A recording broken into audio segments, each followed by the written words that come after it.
आखिर क्यों? कारण क्या है ऐसा कि हमें परमात्मा की प्राप्ति नहीं हुई? मोबाइल खराब हुआ तो उसको ठीक करने का प्रयास किया जाता है, लैपटॉप खराब हुआ तो उसको ठीक करने का प्रयास किया जाता है। शिव पुराण कहती है जब मन खराब हो तो इसको भी ठीक करने का प्रयास करो, और वो भगवान की कथा से प्रयास करोगे तो यह मन भी ठीक हो।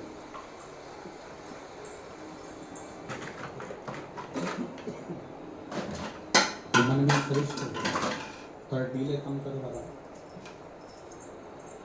हम अगर प्रयास करेंगे तो भगवत पद की प्राप्ति जरूर है। सुयशा ने विचार करा कि मेरे को भगवान का दर्शन क्यों नहीं हो रहा, भोलेनाथ जी मुझे क्यों नहीं मिल रहा, भगवान देवता मुझे प्राप्त क्यों नहीं हो रहा। ये सुयशा के मन में भाव प्रकट किया कि मुझे भगवान भोलेनाथ जी प्राप्त क्यों नहीं हो रहा, मुझे भगवान शंकर क्यों नहीं मिल रहा। अपने पिता के पास सुयशा चली गई।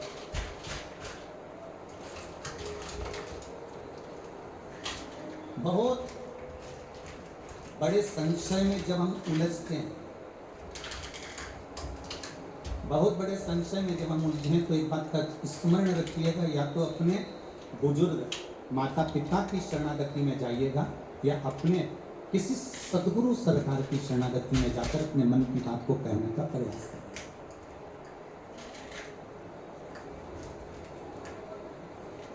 और जब हम किसी सच्चे गुरु की शरणागति में जाते हैं, किसी सदगुरु की शरणागति में हम जब जाते हैं तो अपने जीवन का ना जाने कितना कितना अश्वमेध यज्ञ हमने अपनी जिंदगी के कर लिए होते हैं, जिसके फलस्वरूप हमें किसी सच्चे गुरु की शरणागति प्राप्त होती है। आज हमारे बीच में गजरहुआ सरकार विराजमान है, पूज्य अवधूत उमेश्वर धाम से महाराज जी विराजमान है, पूज्य पांडवकर सरकार विराजमान है। तो ये कहीं ना कहीं हमारी ये स्मरण रहे कि हमने अपनी जिंदगी के कहीं ना कहीं बहुत अश्वमेध यज्ञ करे होंगे, बहुत पुण्य करा होगा, बहुत अच्छा कार्य करा होगा, तब जाकर हमको संतों के, भगवंतों के और ग्रंथों के दर्शन यहाँ प्राप्त हो रहे हैं। ये शिव तत्व की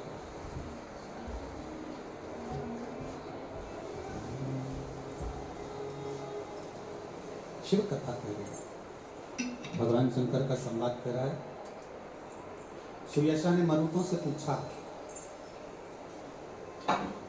मुझे ये बताओ कि शिव जी का मैंने तब करा, साधना करी, पर बाबा देवादिदेव मुझे प्राप्त नहीं हुए। जरा ध्यान देना, एक बार का पशुपति व्रत करा, एक बार का संकट सोमवार का 16 सोमवार का व्रत करा, एक बार का आपने श्रावण महीने के सोमवार का व्रत करा, एक बार का आपने पशुपति व्रत करा, सावन का व्रत करा, प्रदोष का व्रत करा, या 16 सोमवार का व्रत करा, संकट सोमवार का व्रत करा, या आपने शिवरात्रि का व्रत करा, और उसके करने के बाद भी यदि आपका कोई कार्य नहीं हुआ, मान लो आपने इतना मेहनत कर कर व्रत करा, पशुपति व्रत करने के लिए कितनी मेहनत करना पड़ती, सुबह से उठो, मंदिर जाओ, मंदिर जाके पूजन करके वापस आओ, थाली को संभाल के रखो, फिर उस थाली में वापस शाम को जाते समय प्रसाद लेकर 6 दिए रखकर फिर बाबा के धाम फिर वापस कितनी मेहनत करना पड़ती है। अब आपने पशुपति व्रत कर लिया और उसके बाद भी यदि आपका कार्य नहीं हुआ, आपका कर्म पूरा नहीं हुआ, तो शिव महापुराण की कथा कहती है सुयशा ने 1000 वर्ष तक तप किया था सुयशा ने, उसके बाद भी देवादिदेव महादेव सामने प्रकट नहीं हुए।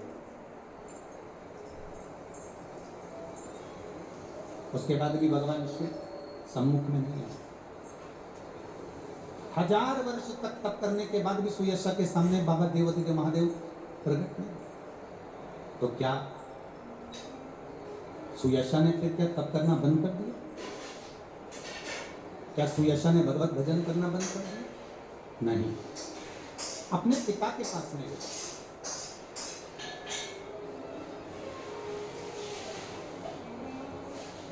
माँ के बराबर कोई करुणा करने वाला नहीं होता, पिता के बराबर कोई मार्ग बताने वाला नहीं होता, और सदगुरु के बराबर कोई भाव सागर पार लगाने वाला नहीं।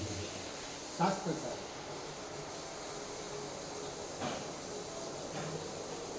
ये हमारा शास्त्र वर्णन कर रहा है। ये जितनी बेटियां बैठी हैं यहाँ पर,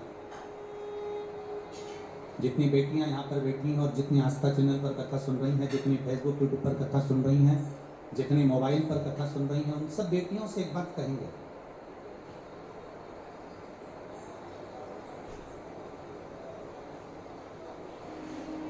वो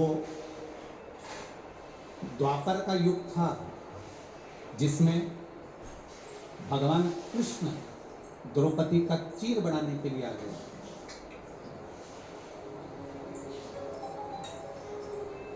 वो द्वापर का युग था जिसमें भगवान कृष्ण द्रौपदी का चीर बढ़ाने के लिए आ गए थे।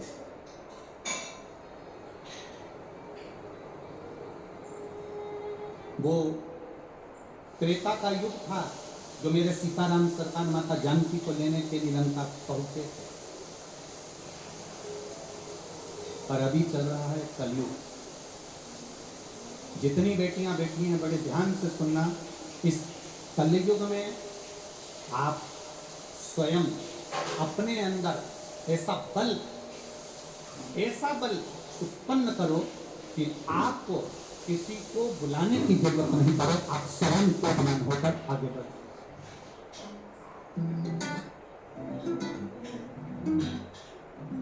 Welcome to Joseph Next Jam Pad. I know what you before. Do you have a church background? Good to see everyone. Up nice and early with smile. क्योंकि हमारा भजन, हमारा कीर्तन, हमारा मंत्र जाप इतना नहीं है।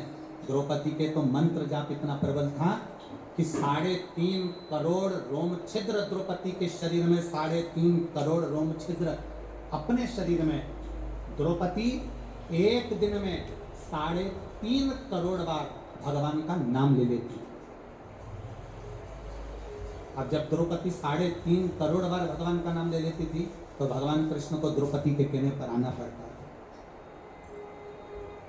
माँ जानकी 3.5 करोड़ बार भगवान राम का स्मरण कर लेती थी तो राम जी को आना पड़ता था। अब अपन इतने सारे बैठे हैं, हम आपसे पूछें कि अपन क्या 3.5 करोड़ बार भगवान का नाम ले लेते हैं? अपन क्या 3.5 करोड़ बार भगवान का नाम का उच्चारण कर लेते हैं? नहीं करते। 3.5 करोड़ बार हमारे मुख से भगवान का नाम नहीं निकलता।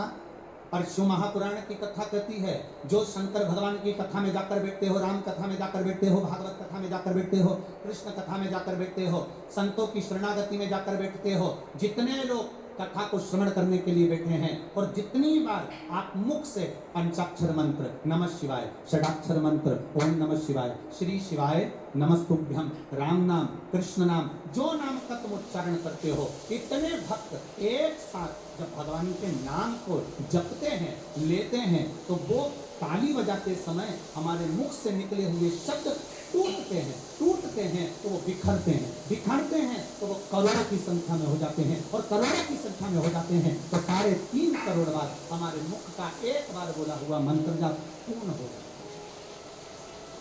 हमारे मुख से लिया गया एक बार का जाप 3.5 करोड़ मंत्र जाप के बराबर है। श्री शिवाय नमस्तु, श्री शिवाय नमस्तु। 3.5 करोड़ बार हमारे मुख से भगवान का नाम केवल एक बार हमने लिया और इतने भक्त एक साथ बोले, अपने आप को निकलते से ही हमारे 3.5 करोड़ क्षेत्र के बराबर हो जाता है।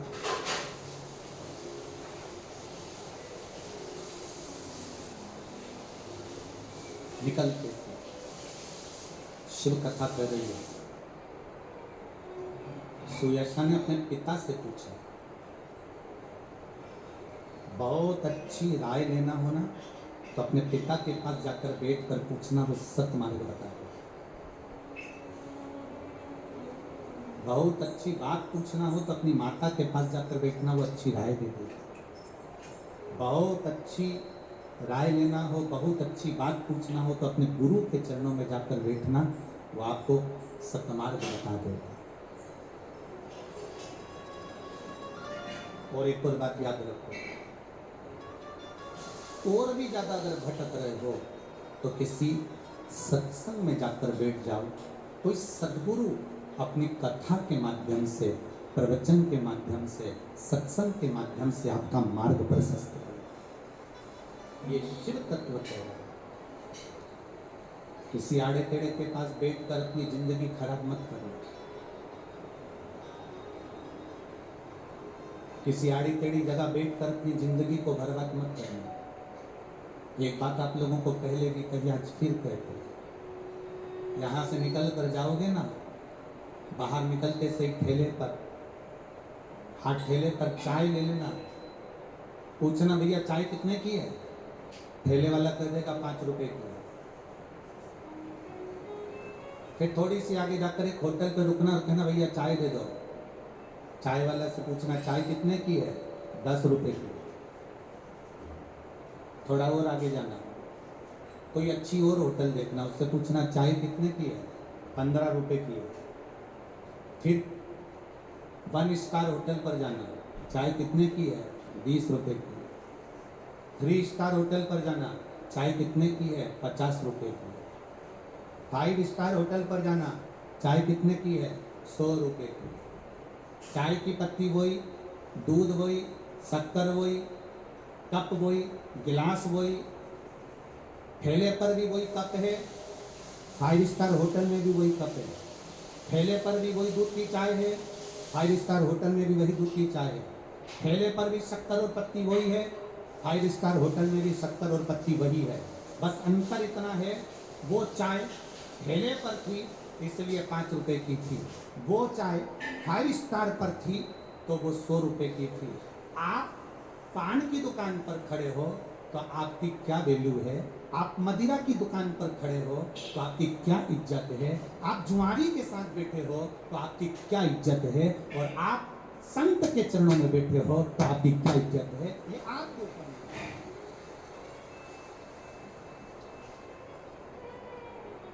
एक मदिरा पीने वाले के साथ में बैठे हो तो आपका कोई वो क्या कहते हैं, 2 कौड़ी की इज्जत रह जावे साहब। मदिरा पीने वाले तो वो कह रहा है मैं पीता नहीं हूँ, भले नहीं पीता, पर मदिरा पीने वाले के साथ जाकर खड़े हो जा, नाम तेरा भी आए। मदिरा की दुकान के सामने जाकर खड़े हो जा, नाम तेरा भी आए। जुआरी के साथ जाकर खड़े हो जा, नाम तेरा भी आए। नाम आएगा तो हाँ, रोज रोज मंदिर में जाकर खड़े हो जा तो तेरा नाम वहां भी आएगा। अब दारू की दुकान पर खड़े हो गए, मदिरा की दुकान पर खड़े हो गए तो लोग क्या कहेंगे तुमको? बेवड़ा। बोलो बोलो, जम के बोलो जरा, क्या कहेंगे? बेवड़ा। जुआरी के पास बैठोगे तो ठीक है, संत के साथ रहोगे तो क्या कहेंगे? ओ महात्मा जी कैसे हो? अब महात्मा जी तो अलग है, संत तो अलग है, पर तुम संत के साथ रह रहे तो तुम्हें भी लोग क्या कहेंगे? महात्मा। और तुम रोज रोज मंदिर जाओगे तो लोग तुमसे कहेंगे ये आ गई भक्तन, ये आ गया भगवान का भगत। मतलब आपके बोलने की बात को ही चेंज कर दिया। अब आप कितने बड़े भी अगर जैसे भी हो ठीक है अपनी जगह पर रोज मंदिर जा रहे हो तो लोग आपको भक्त कहने लगते हैं। रोज मंदिर जा रहे हो तो लोग आपको संत कहने लगते हैं। रोज मंदिर जा रहे हो तो लोग आपको साधु, सन्यासी, तपस्वी, साधक, उपासक कहने लगते हैं। आप वहां तक गए, आप वहां तक पहुंचे, आप वहां तक पहुंचे हो, आप वहां तक गए हो तो आपका तात्विक प्रेम बड़ा है, आपका तात्विक सुख बड़ा है। कभी अगर लगे जिंदगी में कि हाँ मैं बहुत उलझ गई, मैं बहुत उलझ गया हूँ, डीले कम करो डीले, कहीं लगे आपको कि मैं बहुत उलझ गई हूँ, मैं कहीं बहुत उलझ गया हूँ, तो एक बार अपने माता पिता के चरणों में जाकर जरूर बोलो। एक बेटी को, एक बेटे को माता पिता जितना दे सकते हैं ज्ञान उतना देते। वो भटकने नहीं देते अपनी बेटी को, वो भटकने नहीं देते अपने बेटे को। उनसे जितना बनता है उतना अपने बेटे और बेटी के लिए करते।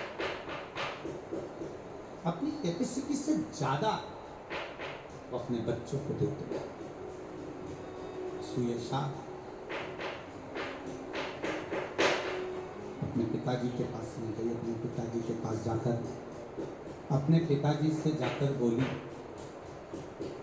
मैंने भगवान का 1000 वर्ष तक तप करा कर मुझे भोलेनाथ जी प्रसन्न नहीं हुए। 1000 वर्ष तक मैंने तप साधना करी पर मेरे पर देवादिदेव महादेव प्रकट नहीं, मेरे सामने प्रसन्न नहीं हुए, मेरे सामने प्रकट नहीं। अब मैं करूं तो करूं क्या?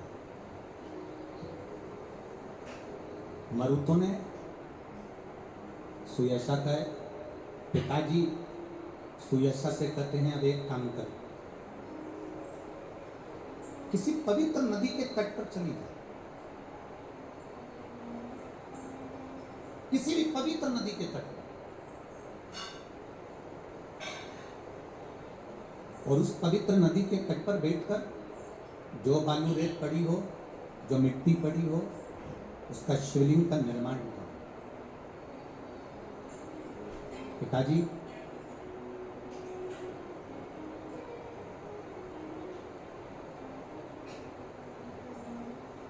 शिवलिंग का निर्माण करूं और उसका फिर मैं पूजन करूं, विसर्जन करूं, क्या मुझे देवादिदेव महादेव मिल जाएंगे? क्यों नहीं मिलेंगे?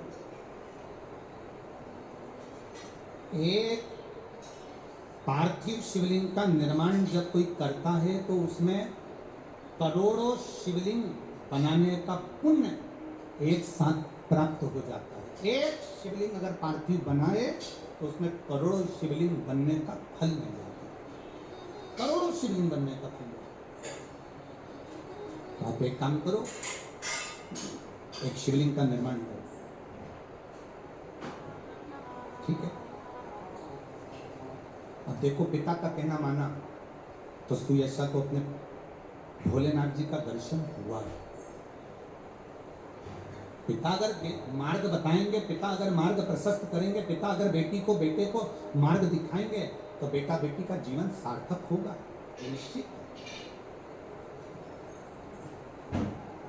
थोड़ा सा लोगों को बुरा लग सकता है पर हम कहें जरूर, गांव में तो केवल फसल खराब होती है,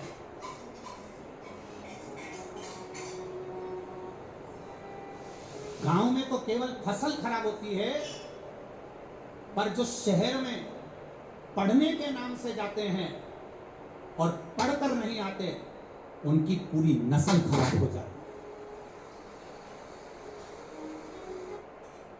Decathlon, 60 plus sports, 6,000 plus products.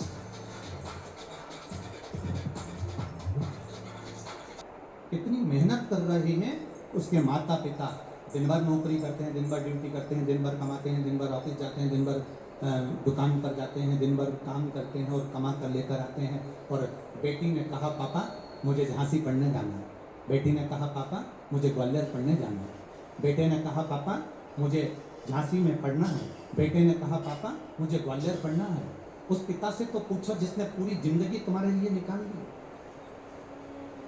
उस पिता से तो पूछो जिसने संपूर्ण जिंदगी तुम्हारे लिए निकाल दी, जोड़ा जोड़ा जोड़ा तुम्हारी एजुकेशन में, तुम्हारी पढ़ाई में लगा दिया। गांव में तो केवल फसल खराब होती है, पर जो अपने माता पिता से कहकर जाते हैं कि मैं पढ़ने जा रहा हूं, मैं एजुकेशन के लिए जा रहा हूं, मैं कोचिंग के लिए जा रहा हूं, और गलत मित्रों की संगति में जब कोई पड़ जाता है, गलत लोगों की संगति में जब वो पड़ जाता है, गलत लोगों की संगति में जब वो आ जाता है, तो उससे पूरी जिंदगी की नस्ल खराब करके बैठ जाता है अकेला।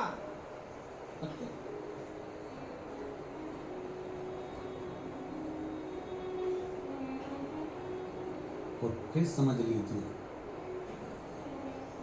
गांव की फसल खराब हो गई ना, चल जाएगा, पर मेरी बेटियों और मेरे बेटों, गांव की फसल खराब हो गई ना, चल जाएगा। और अगर तुम किसी गलत धर्म के लोगों के साथ में, दुराचारियों के साथ में, काली प्रशंसा करने वालों के साथ में, प्याली मदिरा पीने वालों के साथ में, खाली गलत भोजन करने वालों के साथ में अगर तुम्हारी संगति हो गई ना, तो पूरी जिंदगी खराब हो जाएगी। इसको बचाना है, इसको बचाना है।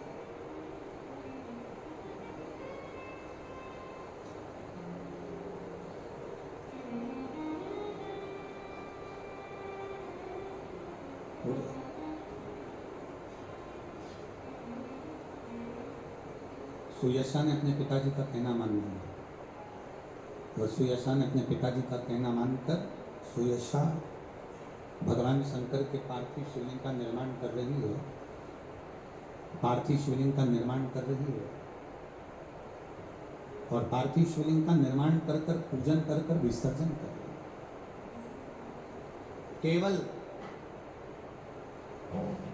7 दिन सुयशा को निकले थे भगवान शंकर के शिवलिंग का निर्माण कर कर पूजन करने में, केवल 7 दिन।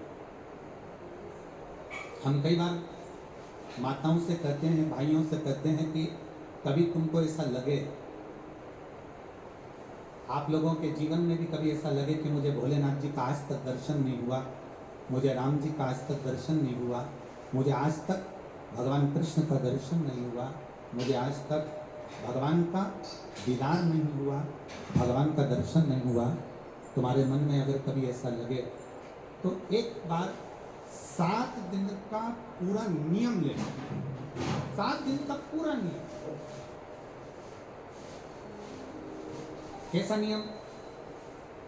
सुबह से उठूंगा, सुबह से उठूंगी, मुख धोया ना धोया, कुछ खाया ना खाया, पलंग पर बस उठ के बैठी।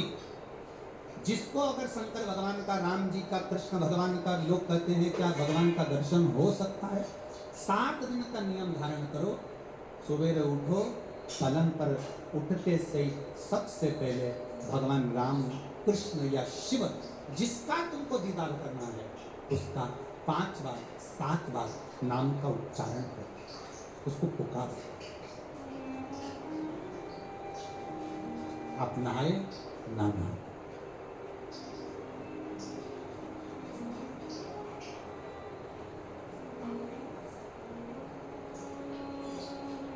एक पत्र कल आया था, दतिया की कोई माताजी ने लिखा था, पत्र बड़ा अच्छा था और उस पत्र से केवल दतिया वालों का नहीं, संपूर्ण जितने श्रोता कथा सुन रहे हैं सबके लिए उस पत्र में बात, केवल एक दतिया वालों के लिए नहीं, संपूर्ण। उस पत्र में किसी ने, माताजी ने लिखा था, गुरुजी हमें ये पूछना है कि हम स्त्री हैं, हम नारी हैं, और स्त्री महीने में रजो धर्म से हो जाती है, रजस्वला हो जाती है। कल का पत्र है वो, स्त्री रजो धर्म से हो जाती है, रजस्वला हो जाती है, रजो धर्म में आ जाती है महीने में। गुरुदेव, उस समय पर वो ना मंदिर जा सकती है, ना भगवान के लिए कोई कार्य कर सकती है, ना वो कोई अच्छी जगह पर पहुंच सकती है। तो हमें केवल इतना सा पूछना है कि उस रजस्वला धर्म के समय पर क्या हम भगवान का नाम ले सकते हैं कि नहीं ले सकते? हम मंदिर नहीं जा सकते, शिवालय नहीं जा सकते, यज्ञ में नहीं जा सकते, अनुष्ठान में नहीं जा सकते, हम कहीं पर भी अच्छी जगह पर नहीं जा सकते तो क्या हम भगवान का नाम ले सकते हैं कि नहीं ले सकते? तो महाभारत का चरित्र उठाकर देखिए, द्रौपदी का 3 दिन का रजोधर्म, और दुशासन ने चीर खींचा, द्रौपदी का बाल पकड़कर दुशासन सभा में लेकर आ गया।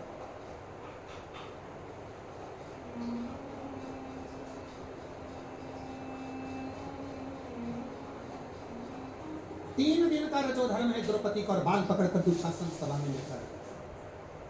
और द्रौपदी ने सबसे निवेदन करा, द्रौपदी ने सबसे कहा, सबसे प्रार्थना करी, सबसे बोला, पर कोई साथ नहीं दिया। तब गुरु बाबा के कहने पर द्रौपदी ने भगवान कृष्ण को पुकारना प्रारंभ करा, भगवान को आवाज लगाना प्रारंभ करा। अब ये प्रश्न का उत्तर है तुम्हारा।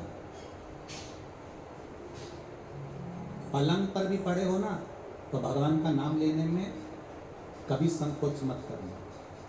बीमारी में भी पड़े हो ना, भगवान का नाम लेने में कभी संकोच मत करना।